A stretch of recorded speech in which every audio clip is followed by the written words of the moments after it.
Baik, kita mulai saja ya. Suara Ibu bisa didengar dengan jelas, Adit?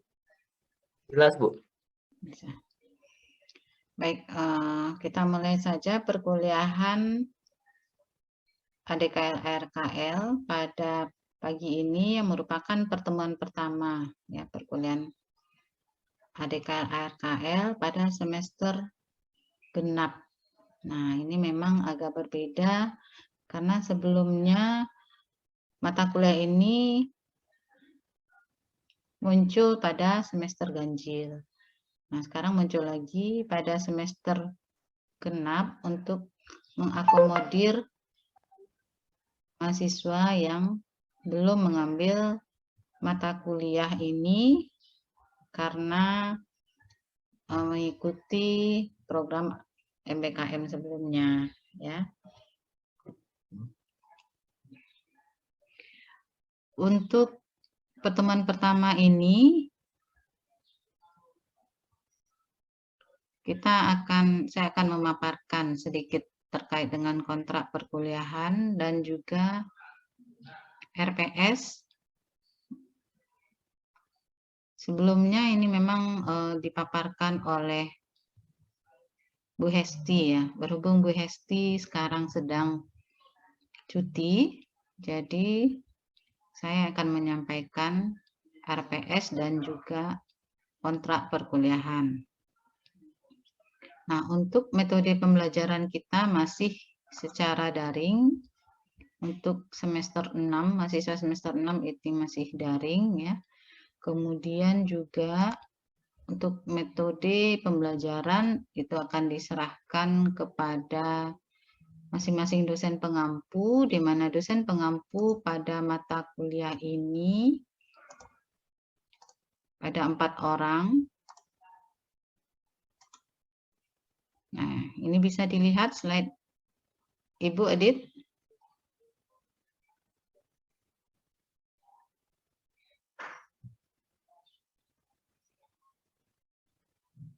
Halo Adit.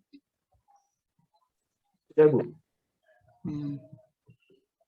Ya, jadi dapat dilihat di sini rencana pembelajaran semester untuk mata kuliah ADKL ARKL dengan jumlah SKS 2 SKS dan diambil pada semester ganjil semester 5.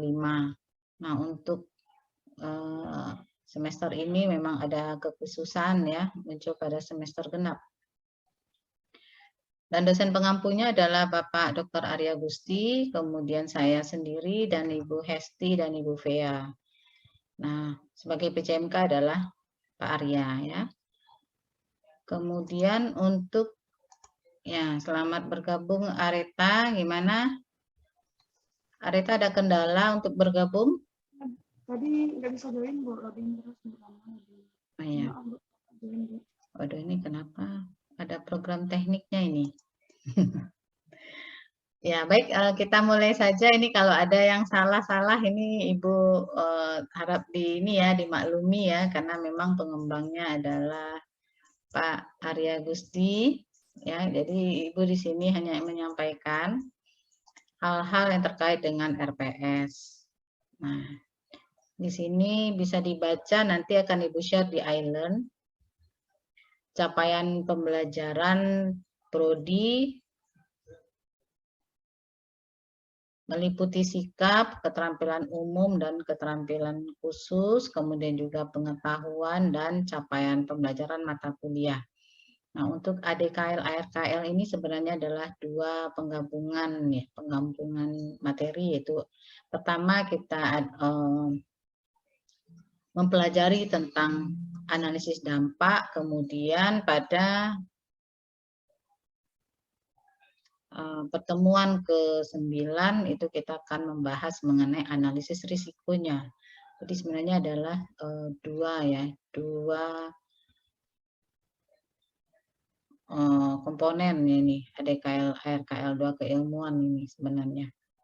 Tapi saling berhubungan. Nah, untuk capaian pembelajaran mata kuliah, ini yang pertama adalah mahasiswa harus memahami dulu konsep dasar ADKL. Pertama, pengertiannya, kemudian ruang lingkupnya, langkah-langkah ADKL itu apa.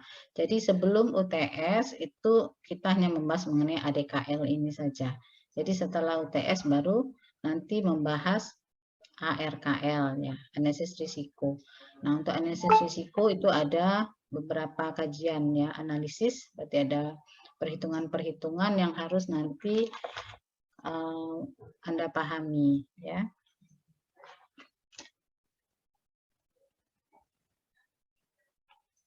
Nah, jadi itu pertemuan pertama ini pemaparan tentang kontrak perkuliahan, kemudian juga RPS, kemudian juga ada memaparkan sedikit tentang langkah-langkah ADKL, kemudian juga pada pertemuan kedua, ketiga, dan keempat itu akan disampaikan oleh Bu Hesti ya. Jadi maksud Ibu ini materi pada pertemuan kedua, ketiga, dan keempat disampaikan oleh Bu Hesti. Nah, Ibu akan memaparkan 5, 6, dan 7 ya. 5, 6, dan 7. Namun berhubung beliau sedang cuti, mungkin Ibu akan memaparkan, kita loncat dulu ini materinya, yaitu materi 5, 6, dan 7 nanti. Kemudian baru kan masuk materi kedua, 3, dan 4 oleh Bu Hesti. Ya.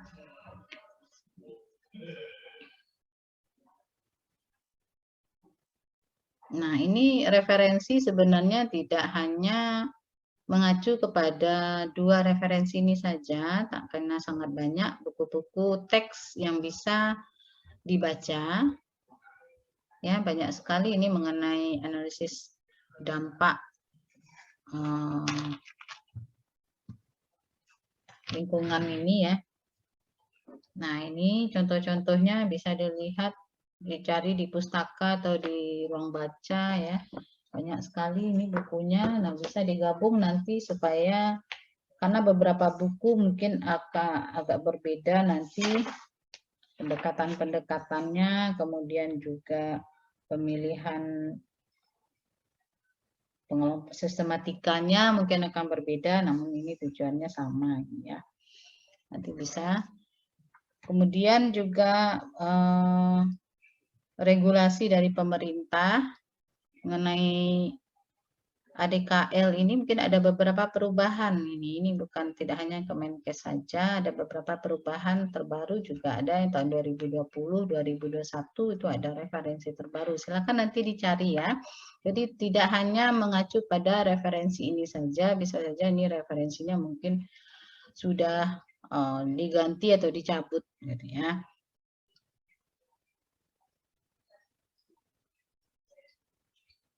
Nah, nanti akan masuk pada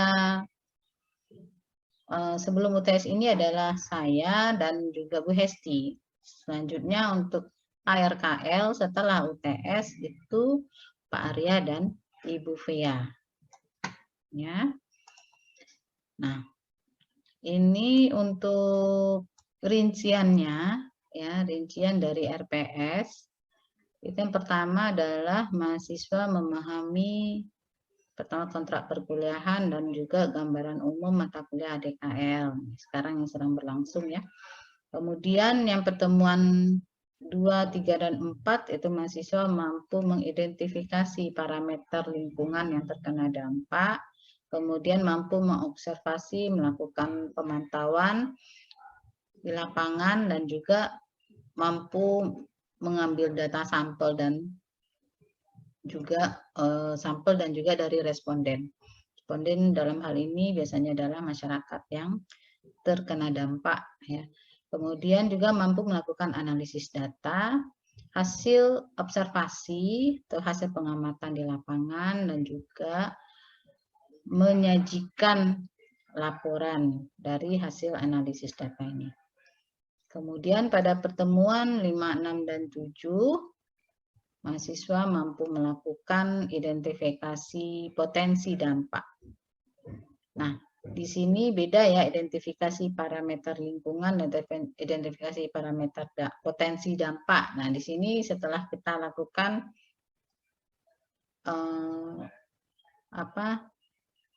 mengidentifikasi ya parameter lingkungan apa saja yang kemungkinan terkena dampak, kemudian baru kita melakukan identifikasi potensi dampak apa saja terkait dengan suatu kegiatan atau suatu usaha atau suatu aktivitas. Nah, ini pertama Anda sebenarnya harus paham dulu ini ya, identifikasi parameter lingkungan apa saja yang terkena dampak, baik itu fisik, kimia, biologi, gitu ya, dan sosial.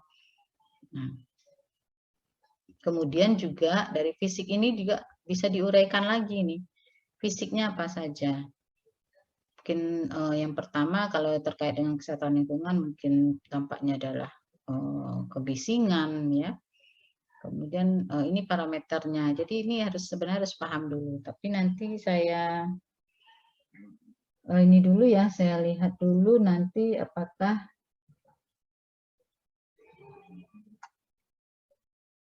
saya akan masuk ke sini dulu nanti ya minggu depan atau gimana ya. Karena nanti juga Anda juga akan jadi bisa bingung juga ya. Mungkin Ibu akan masuk ini dulu nanti minggu depan. Identifikasi parameter lingkungan terkena dampak. Nah, kemudian nanti untuk observasi lapangan, analisis data baru dilanjutkan oleh Ibu Hesti. Kemudian juga identifikasi potensi dampak dan kesehatan lingkungan ini apa saja ya, kita harus melakukan pengamatan dulu. Apa saja potensi dampak-dampak ya, dampak-dampak kesehatan lingkungan yang berpotensi. Nah, terbalik saya kan. Apa saja dampak yang ditimbulkan oleh suatu kegiatan atau usaha atau aktivitas yang berpotensi berdampak pada kesehatan lingkungan. Nah, dalam hal ini dampaknya bisa saja dampak negatif dan dampaknya positif. Nah, kajiannya itu kesehatan lingkungan ini lebih luas lagi ya, termasuk juga aspek sosial nanti dibahas. Apa ini kalau misalnya ada nggak mendengar di televisi ini beberapa hari yang lalu atau tadi juga ada saya dengar itu ada masyarakat yang protes adanya aktivitas pertambangan. Ada nggak ini dengar? Harita, Adit? Ada, Bu. Ada ya? Nah, itu sudah sampai ini permasalahannya masyarakat sudah protes, tidak setuju adanya aktivitas pertambangan ya yang akan dilaksanakan kegiatannya ya. Itu ada 2 lokasi kalau tidak salah. Satu lokasi itu sampai kemudian masyarakat itu sudah pada tahap takut ya, cemas karena merasa diintimidasi oleh aparat katanya, sampai lari dari rumah gitu ya, sembunyi di hutan. Nah, ini hal-hal seperti ini perlu dilakukan kajian, itu aspek sosial gitu ya. Aspek sosialnya, dampak sosial ya, sosial budaya pada masyarakat itu harus dikaji secara mendalam. Kita nggak tahu ini permasalahannya kenapa kemudian muncul keresahan masyarakat di sana ya. 2 tambang itu kalau nggak salah Ibu yang baru-baru ini juga ada protes dari masyarakat sampai kemudian memblokir jalan. Nah, ini salah satunya ini. Kalau kita tidak melakukan kajian ya dengan seksama ya, dengan komprehensif juga pendekatannya pada masyarakat. Jadi masyarakat ini memang harus kita libatkan. Apapun itu kegiatan-kegiatannya, baik itu skalanya besar, skalanya kecil, itu harus dilibatkan. Perlu kegiatan sosialisasi bagi masyarakat untuk mengantisipasi permasalahan-permasalahan ya, dampak-dampak buruk ke depannya. Termasuk juga untuk kegiatan pembebasan lahan, yaitu salah satu bentuk kegiatannya itu pembebasan lahan. Bagaimana kita mengantisipasinya supaya nanti tidak terjadi permasalahan baik itu jangka pendek maupun jangka panjang. Nah, kalau kasusnya di Sumatera Barat itu pembebasan lahan itu memang sering mengalami kendala, tapi tidak hanya mungkin di Provinsi Sumatera Barat saja ya, tapi juga ada beberapa daerah lain itu menghadapi kendala. Pertama mungkin karena masyarakatnya merasa tidak ganti untung tapi ganti rugi gitu. Dia merasa dirugikan dengan penggantian lahan atau tanah mereka untuk suatu kegiatan atau usaha.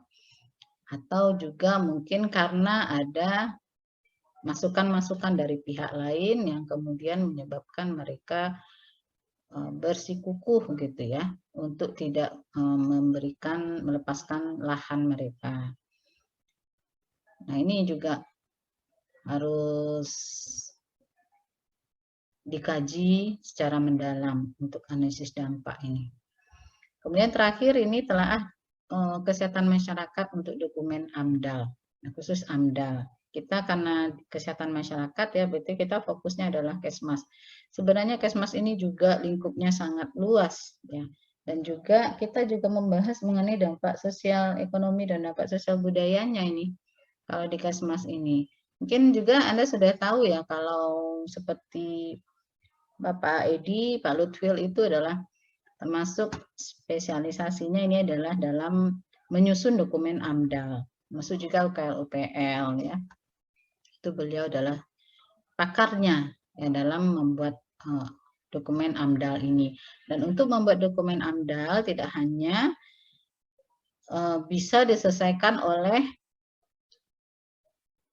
orang-orang atau kepakaran satu bidang ilmu saja seperti kesehatan masyarakat atau oleh orang-orang dari Kesling saja, tidak, tapi melibatkan kepakaran yang lain seperti dari kepakaran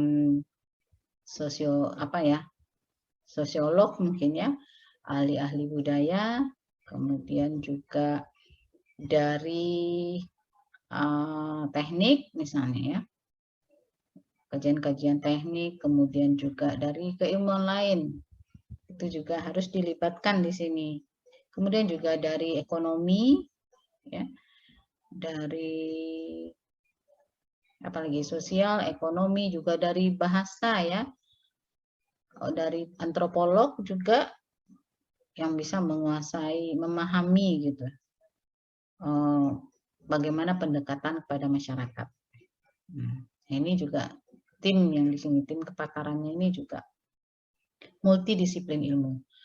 Kemudian setelah UTS ini ada, kita masuk ke ARKL, analisis risiko kesehatan lingkungan.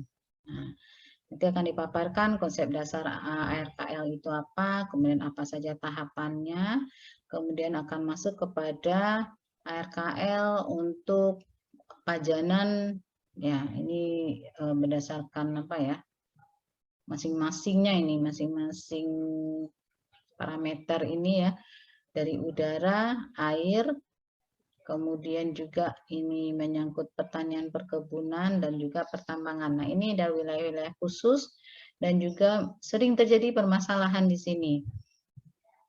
Ya, tadi kan sudah Ibu sampaikan juga untuk wilayah-wilayah khusus seperti pertanian, perkebunan, pertambangan, kemudian juga ada peternakan, itu perlu juga dikaji itu. Risikonya, dampaknya terhadap kesehatan lingkungan dan juga kesehatan masyarakat. Ya, terutama ini untuk pertanian tentu sudah bisa ditebak ya. Kira-kira apa ini ARKL-nya? Coba Adit.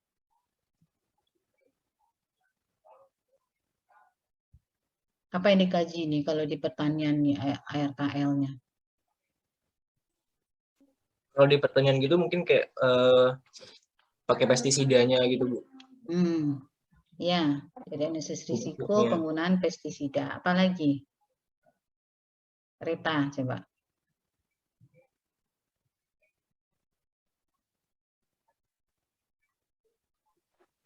Kalau bidang pertanian mungkin pencemaran tanahnya ya. Gimana? Suaranya kecil tuh, Rita. Dulu. Bentar. Apa selain pestisida, apalagi yang perlu kita kaji nih untuk pertanian?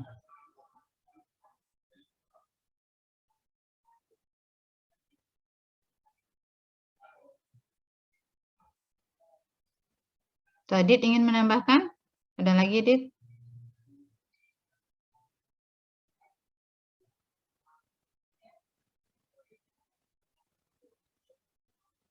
Nggak tahu ya.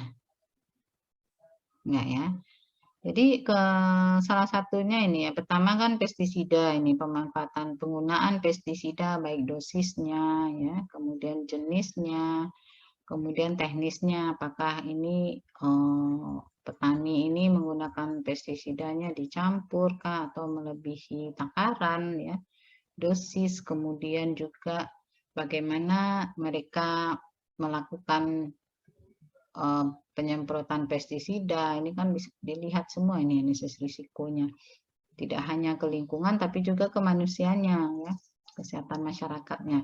Selain dari pestisida juga penggunaan pupuk di sini. Pupuk-pupuk buatan itu ya, kalau tidak dipantau ya itu juga nanti akan merusak ya. Pertama ini kalau untuk biomasa istilahnya ini, penggunaan lahan pertanian kalau tidak bijak menggunakan pestisida dan juga pupuk tentu juga akan berdampak nanti kepada lingkungan, terutama juga nanti keseimbangan. Jadi apa namanya,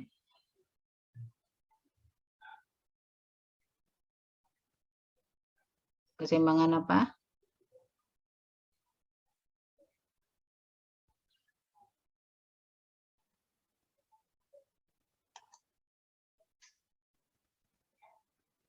Ada yang tahu keseimbangan apa ini nanti? Unsur-unsur ya, unsur-unsur hara dalam tanah tentu juga akan terganggu, tidak seimbang lagi nanti ya. Kalau kita tidak bijak yang menggunakan pupuk dan juga pestisida dalam hal ini. Termasuk juga di perkebunan. Nah, perkebunan juga nanti kalau di ADKL yang kami bahas perkebunan tentu adalah pada apa saja nanti dampaknya aktivitas perkebunan ini. Nah, dari dampak sosial, dari dampak ekonomi, dampak budaya, kemudian juga dampak lingkungannya, fisik, kimia, biologi, ya apa ini? Terutama ini pertama sekali ini perkebunan dampaknya adalah pada terkait dengan pembebasan lahan. Tentu juga ada pembukaan ya kawasan hutan nanti ya untuk perkebunan. Nah, ini juga akan menjadi perlu dikajian mendalam ya. Kemudian untuk ARKL peternakan, apa kira-kira nih analisis risiko kalau peternakan? Reta. Kalau pertimbangan mungkin dari analisis risiko mungkin bakal muncul penyakit dari kotoran ternaknya. Apa? Suaranya masih kurang jelas Ibu dengar ini, Reta. Masih kurang jelas, Bu? Nah, coba. Udah mulai ini. Coba. Mungkin dari memunculkan risiko penyakit, Bu, dari kotoran ternaknya, Bu. Ya, jadi salah satunya itu untuk peternakan adalah risiko ya, peningkatan angka E. coli, bakteri-bakteri patogen ya, E. coli dan coliform, baik itu di tanah, di air, itu terutama di badan air, di tanah ya. Kemudian ada lagi, Adit, kira-kira kalau di peternakan itu apa kira-kira yang perlu dikaji atau dianalisis itu? Dari kotoran sama dari bau yang ditimbulkannya juga bisa. Nah, berarti ada dampak secara fisik ya. Dampak secara fisiknya dari kotoran, baik itu limbahnya, limbah cair, limbah padat. Nah, itu juga harus kita kaji secara menyeluruh gitu. Kemana ini dialirkan limbah cair dari ternak-ternak ini? Kemudian apakah diolah? Ya, bagaimana pengolahan, apakah sudah sesuai dengan ketentuan? Kemudian untuk limbah padatnya juga seperti apa pengolahannya, itu akan berbeda ya, limbah padat, limbah cair. Kemudian juga bau yang ditimbulkan terutama ya. Kemudian apabila menggunakan alat-alat tentu juga nanti bisa berdampak untuk kebisingan ya. Kalau di peternakan, misalnya peternakannya ini peternakan sapi potong mungkin, atau kemudian ada aktivitas peralatan yang menimbulkan kebisingan, itu juga bisa harus dikaji itu ya. Jadi yang disampaikan Arita itu dampak biologis gitu ya. peningkatan mikroba ya, bakteri-bakteri yang bisa berdampak pada kesehatan manusia, baik itu E. coli maupun coliform, dan juga tidak menutup kemungkinan bakteri-bakteri jenis lainnya ya yang bisa mengalami peningkatan mengganggu flora di air dan di tanah terutama ini. Dan juga nanti kaitannya adalah dengan BOD juga ya, COD-nya juga. Nah, itu harus dikaji tuh, nanti akan dibahas lebih mendalam lagi oleh Bu Fea ini kalau nggak salah Ibu ya. Oh, Pak Arya ini. Kemudian juga untuk pajanan di pertambangan. Nah, ini yang menarik ini pertambangan ya. Apa kira-kira ini yang harus kita lihat pertama? Reta. Kalau dari pertambangan mungkin kalau dari tanah pencemaran tanahnya misalnya tercemar oleh apa kata Mas soal itu? Agak kurang jelas itu. Gimana? Dengaran Bu? Ya. Kalau yang dari bidang di pertambangan mungkin itu misalnya dari pencemaran tanah. Kalau misalnya tercemar oleh logam-logam berat misalnya itu atau tercemar oleh unsur-unsur kimia lainnya. Nah, ya. Apa contohnya logam beratnya, Pak Adit? Kalau untuk di pertambangan kayak merkuri gitu Bu, untuk tambang emas. Nah ya, ya memang benar ya, kita harus lihat analisis risiko yang pertama untuk di pertambangan itu adalah penggunaan bahan-bahan kimia, terutama adalah logam berat yang digunakan untuk pertambangan ini, terutama beberapa pertambangan seperti pertambangan emas, kemudian juga tembaga ya, apalagi pertambangan ini biasanya menggunakan beberapa senyawa kimia ya, yang juga dampaknya nanti akan bisa dirasakan seperti apa, contohnya itu di Bangka Belitung itu dulu pertambangan timah ya, itu tailingnya itu bekas pertambangannya itu sampai sekarang masih ada gitu. Dan juga dampaknya ke masyarakat, selain yang Ibu sampaikan tadi dampak negatif, juga ada dampak positifnya. Nah, dampak negatif ini yang perlu nanti dikaji lebih mendalam, karena kita tidak bisa melihat risikonya, bisa saja risiko jangka panjang ya, tidak hanya jangka pendek. Ini analisis risikonya nanti akan dipelajari nanti jangka panjang atau jangka pendek. Termasuk juga untuk pertambangan ini kita perlu juga belajar ya dari pengalaman yang lalu. Ada beberapa kasus, ya ada yang tahu ini kasus-kasus terkait dengan pertambangan. Maaf ini suaranya.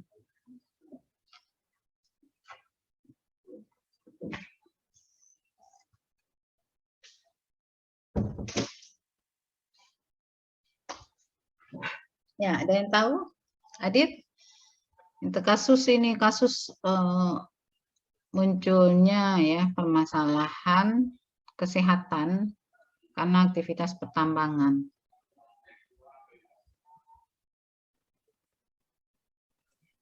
Kalau untuk aktivitas pertambangan itu paling dari yang ditahu tuh aktivitas pertambangan batu bara Bu. Jadi dia debunya itu bikin masyarakat jadi kena ISPA gitu Bu.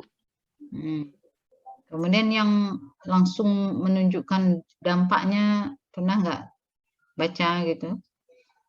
Langsung ada dampaknya, munculnya permasalahan kesehatan, gangguan kesehatan yang sifatnya itu irreversible, tidak bisa gitu ya diatasi gitu.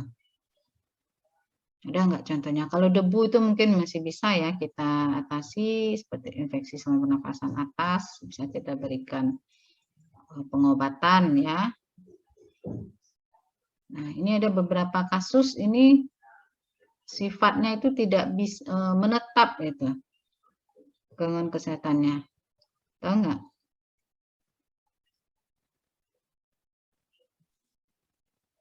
Contohnya ini.